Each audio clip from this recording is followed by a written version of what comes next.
ముహూర్త బాల శిక్ష, మార్గశిర మాస పర్వములు నిర్ణయించే విధానం. ఇక్కడ యాక్చువల్లీ మార్గశిర మాసంలో మనకి సహజంగా ఒక పండుగ, ముఖ్యమైన పండుగ దత్త జయంతి. గ్రంథ భేదాలతో అనేకమైనటువంటి మాటలు కనబడుతుంటాయి. ముఖ్యంగా 3 రకాలైనటువంటి మాటలు వస్తూ ఉంటాయి. అయితే ఇక్కడ సాంప్రదాయబద్ధంగా పెద్దలు అనుష్ఠిస్తున్నటువంటి అంశం దత్త జయంతి. ఆ మార్గశిర మాసంలో పౌర్ణమి నాడు మనం దాన్ని ఆధారం చేసుకుని ముందుకు వెళ్ళాలి. అదొకటి గమనించుకోండి. తర్వాత వ్రత నిర్ణయ కల్పంలో అనేకమైనటువంటి విశేషాలు రాస్తున్నాయి. అయితే అందులో గీతా జయంతి గురించి స్పర్శ లేదు. ఈ గీతా జయంతి అనేది మార్గశిర శుద్ధ ఏకాదశి నాడు మనకి గీతా జయంతి చేస్తూ ఉంటాం.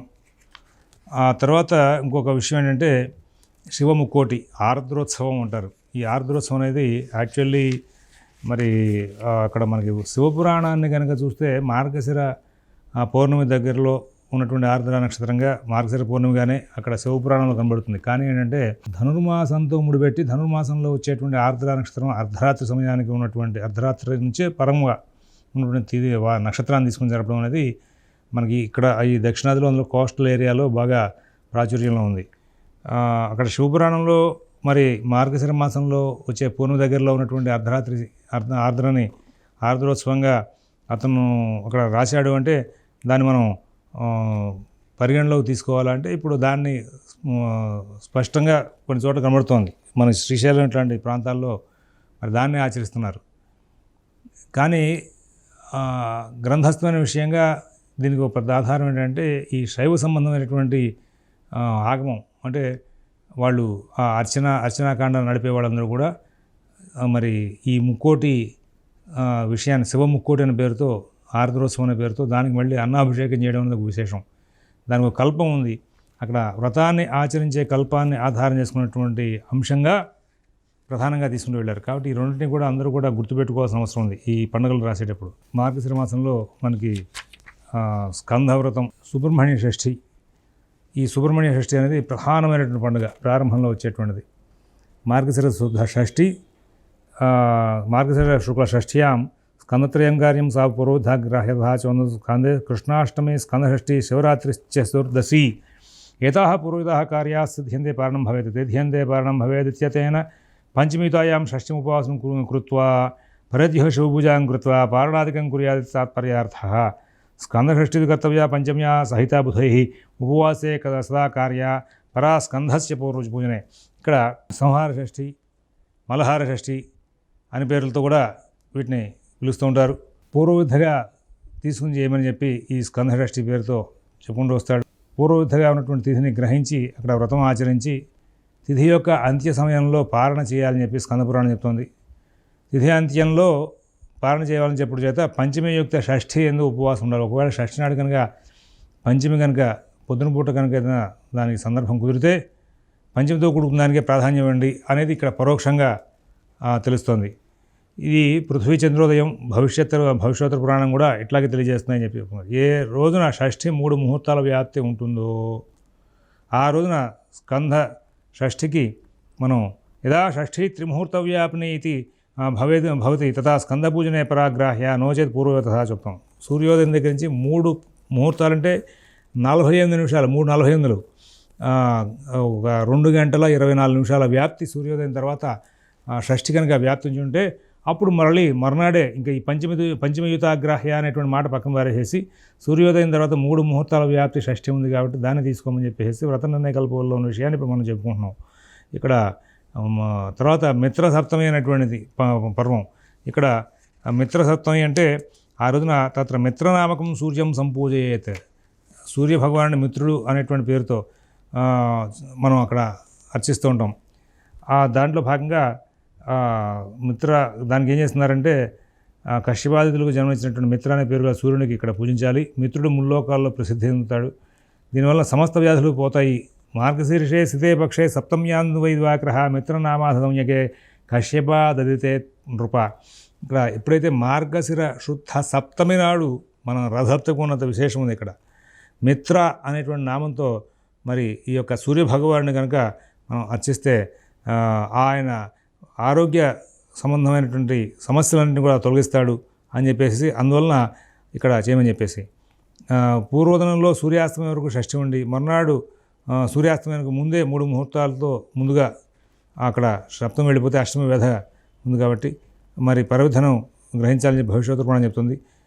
అందువలన ఇక్కడ సప్తమి సూర్యోదయం దగ్గర నుంచి ఉన్నటువంటి ఈ సూర్య భగవానుడు సంబంధించిన సప్తమి వ్రతాలని కూడా సూర్యోదయ స్పర్శతో ఉంటేనే వాటిని గ్రహించాలి. ఇంకా దానికి రెండో రకమైన పాఠాంతరం లేదు. రథసప్తమి, మిత్ర సప్తమి, వివస్వత్ సప్తమి ఇవన్నీ కూడా కాబట్టి అట్లాగే తీసుకోమని చెప్పేసి చెప్పుకున్నారు. అలాగే దీనికి నందా సప్తమి అని కూడా పేరుంది. ఈ రోజున కనుక ఎవరైతే దానం అంటే నదీ స్నానం కానీ దానం కానీ చేస్తే అక్షయమైన ఫలితాలు వస్తాయని చెప్పేసి అక్షతృతీయకు ఉన్నటువంటి పుణ్య ఫలితాలు ఇక్కడ కూడా వస్తాయని చెప్పుకుంటూ వస్తారు. తర్వాత కాలభైరవాష్టమి దీన్ని నిర్ణయం చేసేటప్పుడు ఇక్కడ కాలభైరవుడు యొక్క సన్నిధిలో ఉపవాసం చేసి జాగరణ చేస్తే కనుక మహాపాపాలనే పోతాయని చెప్పేసి స్కాందపురాణంలో కాశీఖండంలో రెండిట్లో ఉన్నాయని చెప్పేసి చెప్తూ ఉంటారు. ఆ తర్వాత మార్గశిర శుద్ధ నవమి నాడు కుతపాద్య ఘటికలతో కూడుకున్నటువంటి నవమి నాడు ప్రళయకల్పం అని చెప్పి రాయాలి. కుతప అనేటి ఏమిటంటే పగట్లు 15 ముహూర్తాలు ఉంటాయి. అందులో 8వ ముహూర్త వ్యాప్తిని కుతప కాలం అంటూ ఉంటారు. సరే, మత్స్యద్వాదశి ఇక్కడ ఈ మత్స్యద్వాదశి అలాగే గీతా జయంతి మార్గశిర శుద్ధ ఏకాదశి నాడు గీతా జయంతి ఇందాక చెప్పుకున్నాం కదా. సరే, ఈ మత్స్యద్వాదశి అనేది ద్వాదశి పారణ ముఖ్యంగా కదా మనకి ఆ పారణ వ్యాప్తిగా ఉన్న దాన్ని తీసుకుని మత్స్యద్వాదశి అని రాసుకోమని చెప్పాడు. అయితే మత్స్యరూపధార్యగు శ్రీహరి యొక్క రూపాన్ని మత్స్యరూపంగా తయారు చేయించి ఆ రోజున ద్వాదశి నాడు బ్రాహ్మణులకు దానం చేయమని చెప్పుకుంటూ వస్తాడు. హనుమద్వ్రతం ఎట్లా నిర్ణయం చేయాలి? హనుమద్వ్రతం నిర్ణయానికి వచ్చేసరికి మధ్యాహ్న వ్యాపిని గ్రాహ్య మార్గశిర శుద్ధ త్రయోదశి నాడు మధ్యాహ్న వ్యాప్తిగా ఉన్నటువంటి ఆ యొక్క త్రయోదశిని హనుమద్వ్రతంగా తీసుకోవాలి. ఉపాసకులందరూ కూడా ఆ రోజున మరి స్వామివారిని అర్చిస్తూ ఉంటారు. అందులో అభిజిత్ లగ్నం బాగా విశేషం. అభిజిత్ లగ్నంతో ఉన్నటువంటి త్రయోదశిని మరి ఆ యొక్క హనుమద్వ్రతానికి తీసుకుంటూ ఉంటారు. 2 రోజులు కనుక ఒకవేళ ఉంటే సమానంగా ఉన్న 2 రోజులు ఉన్న అది భిన్నంగా ఉన్నప్పటికీ కూడా ముందు రోజులు తీసుకుని చేసుకోమని, 2 రోజుల్లో మధ్యాహ్నంగా లేకపోతే పరదినాన్ని తీసుకోమని చెప్పేసి చెప్పుకుంటూ వచ్చాడు. ఇక్కడ గమనించుకోవాల్సిన అంశం ధర్మశాస్త్ర సూక్ష్మమైన అంశం. ఇవాళ మధ్యాహ్నం ఉంది, రేపు మధ్యాహ్నం ఉంది. మధ్యాహ్న కాల వ్యాప్తిగా ఉంటే త్రయోదశి హనుమద్వ్రతం ఉన్నాడు కదా, 2 రోజులు ఉంటే పూర్వదినాన్ని తీసుకోమని చెప్పాడు. ఒకవేళ 2 రోజులు మధ్యాహ్న వ్యాప్తిగా లేదు, అప్పుడు మరుసటి రోజు ఇవాళ తిథి సంబంధం లేకుండా మరుసటి రోజు తీసుకుని హనుమద్వ్రతం చేసుకోమని చెప్పుకుంటూ వచ్చాడు. మార్గశిర పౌర్ణిమ దత్తాత్రేయోత్పత్తిగా తీసుకోవాలి. వ్రత నిర్ణయ కల్ప వల్ల చతుర్దశి అని చెప్పారు, కానీ దీన్ని మనం పౌర్ణమిగానే అందరూ కూడా చూస్తున్నారు. అయితే ఇది ప్రదోష కాలంలో ఉన్నటువంటి పౌర్ణిమ ఏ రోజు ఉంటే ఆ రోజు దత్త జయంతి రాయడం. ఈ దత్త జయంతి రాసేటువంటి చోట్ల చాలామంది ఏం చేస్తున్నారంటే సూర్యోదయం దగ్గర సాయంత్రంగా ఉందిగా అని చెప్పేసి రాసేస్తున్నారు. సంబంధం లేదు. సూర్యాస్తమయం దగ్గర నుంచి 2 గంటల 24 నిమిషాల వ్యాప్తి ప్రదోషకాలంలో పౌర్ణమి ఉంటేనే దానికే మనం ఇక్కడ దత్త జయంతి చేసుకోవాల్సిన అవసరం ఉంది. ఈయన మాత్రం మార్గశిర శుద్ధ చతుర్దశి అని చెప్పేసి వ్రత నిర్ణయ కల్పంలో కారడిచ్చాడు. సమాజంలో మాత్రం అందరూ కూడా మార్గశిర పౌర్ణమికే చేస్తున్నారు. చాలా దివ్యక్షేత్రాల్లో కూడా ఈ దత్తాత్రేయోత్పత్తికి సంబంధించినటువంటి విషయాల్లో అందరూ కూడా పౌర్ణమిని ఎక్కువగా ఆశ్రయించి ముందుకు వెళ్తూ ఉన్నారు. ఆ తర్వాత మనకి పరశురామ జయంతిని ఈయన మార్గశిర బహుళ విధినాడు సాయంకాల వ్యాప్తిలో ఉన్నటువంటి తిథిని మనకి పరశురామ జయంతిగా చెప్పుకుంటూ వచ్చాడు. తిస్రోష్టకాలని చెప్పేసి ఉన్నాయి. మార్గశిరం, పుష్యం, మాఘం, పాల్గొనంలో ఈ 3 రోజులు కూడా 4 మాసాల్లోనూ కూడా సప్తమి, అష్టమి, నవమి తిథులు ఏ రోజైతే పితృతిథులుగా వస్తాయో ఆ రోజుల్లో తిస్రోష్టకాలు అని చెప్పి రాస్తుంటారు. అవి అష్టకాశ్రాద్ధ దినాలు అంటారు. షణ్ణవతి దినాలతో కూడుకున్నాయి. అపరాహ్న వ్యాప్తిని ఆధారం చేసుకుని మనం నిర్ణయాలు చేస్తూ ఉంటాం. పితృతిథి నిర్ణయం చేయఅనేది మనం ముందుగా ఈ ముహూర్త బాలశిక్షలో చెప్పుకున్నాం.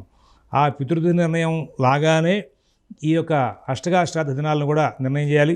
ఆ అష్టకాశ్రాద్ధ దినాల్లో పితృతిథి నిర్ణయం లాగా చేసిన తర్వాత వాటిని తిస్రోష్టకాలని చెప్పేసి ఆ వ్రతాన్ని అంటే తండ్రి లేని వాళ్ళు అక్కడ అష్టకాశ్రాద్ధాలను కనుక నిర్వహిస్తే పితృదోషాలు ఏమైనా ఉంటే పోతాయని చెప్పుకుంటూ వస్తారు. మహాలయ పక్షాల్లో ఉన్నటువంటి విశేషమే అష్టకాశ్రాద్ధాల్లో కూడా ఉంటుంది. అంత మంచిదైనటువంటి ఆ తిథులను కనుక ఎవరైతే అర్చిస్తూ ఉంటారో వాళ్ళందరికీ కూడా శ్రేయస్ కలుగుతుందని చెప్పేసి మనకి పురాణ వాక్యం. వాటిని అందరూ కూడా తెలుసుకుని అనుష్ఠిస్తారని, ఎవరైనా పంచాంగాల ద్వారా ఈ పండుగల యొక్క నిర్ణయాలు చేసి చెప్పాల్సిన సందర్భాలు వచ్చినప్పుడు వీటిని శాస్త్రీయంగా తెలియజేసుకుంటారని చెప్పే ఉద్దేశంలో వీటిని కూడా తెలియజేయడం జరుగుతుంది. గమనించుకుంటారని చెప్పి ఆశిస్తూ స్వస్తి.